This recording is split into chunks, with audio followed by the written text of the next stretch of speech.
ભાવનગર શહેરમાં ફૂટબોલની ટીમે district tournament જીતી લીધા બાદ સ્ટેટમાં રમવા જવાનું હતું, પરંતુ સ્થાનિક ડીએસઓ કચેરીની બેદરકારીને કારણે સમગ્ર ટીમ સ્ટેટ ટૂર્નામેન્ટથી વંચિત રહી છે। ભાવનગરની ફૂટબોલની ટીમ ડિસ્ટ્રિક્ટમાં જીત મેળવ્યા બાદ 18 જેટલા ખેલાડીઓનું સિલેક્શન સ્ટેટ ટૂર્નામેન્ટમાં થવાનું હતું, પરંતુ ભાવનગરની ડીએસઓ ઓફિસ દ્વારા 25 ઓક્ટોબરે આવી ગયેલા પત્રને લઈને કોઈ ખેલાડીઓને જાણ નહીં કરતા ખેલાડીઓની કારકિર્દી બગડવા પામી છે।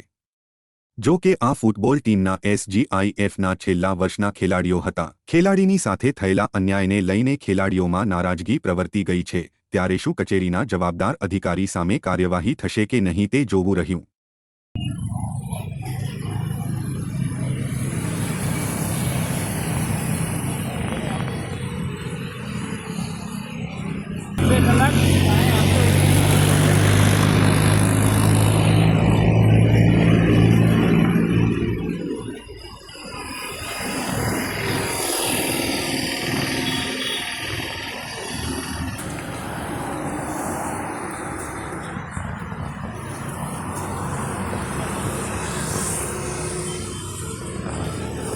નામ રુદ્રરાજ રાજેન્દ્રસિંહ ગોહિલ છે।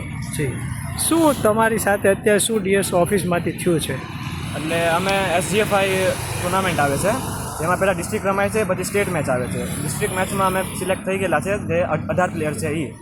હવે સ્ટેટની ડેટ પહેલાં ડીએસઓ ઓફિસમાં આવે, સ્ટેટ જે રમાય એની ડેટ આવે, ડીએસઓ ઓફિસમાં પહેલાં જાય અને એ આગળ બધાને ઇન્ફોર્મ કરે, અમારા કોચ મેનેજર જે હોય એને ઇન્ફોર્મ કરે।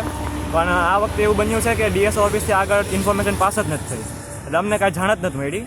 અમને અત્યારે બપોરે ખબર પડી છે કે આવું ટુર્નામેન્ટ શરૂ થઈ ગઈ છે, અને ટુર્નામેન્ટની રિપોર્ટિંગ હતી ગઈકાલે, એટલે આજે ટુર્નામેન્ટ શરૂ થઈ ગઈ છે અને મેચ પતી ગઈ છે, અમને ઇન્ફોર્મેશન મળી જ નથી। અને લગભગ અહીંયા ડીએસઓ ઓફિસે 25 ઓક્ટોબરે ઇન્ફોર્મેશન આવી ગઈ હતી, ડેટ આવી ગઈ હતી, અને આજે લગભગ 20 દી થઈ ગયા છે, અમને હજી કાંઈ ઇન્ફોર્મેશન જાણ કરવામાં આવી નથી। અને અમને ખબર પડી એ રીતે બીજી ટીમવાળાએ અમને ફોન કર્યો કે તમારી ટીમ કેમ નથી આવી, એમ ત્યારથી અમને ખબર પડી। હવે અમે બધા ત્યાં 12થમાં છીએ, એટલે અમારે એસજીએફઆઈનું લાસ્ટ યર છે, આના પછી અમે આગળ એસજીએફઆઈ ન રમી શકીએ, એટલે નેશનલ ન રમી શકીએ। તો હવે અમારે શું કરવાનું?